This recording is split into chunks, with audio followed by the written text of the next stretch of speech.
ប្រពន្ធបងអើយថ្ងៃនេះថ្ងៃជាវេលាល្អហេ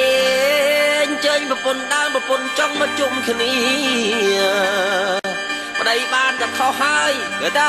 ប្រពន្ធដើមកុំជេរប្រពន្ធចង់កុំថាអេ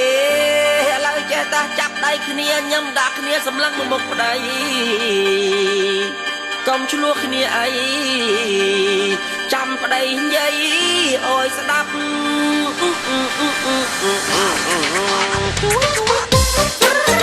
ប្រពន្ធដើមប្រពន្ធចង់មកអត់ណាមកប្រពន្ធយើងនេះមកអត់ឆ្លោះគ្នាណាប្តីមួយគ្នាទៅយើងណា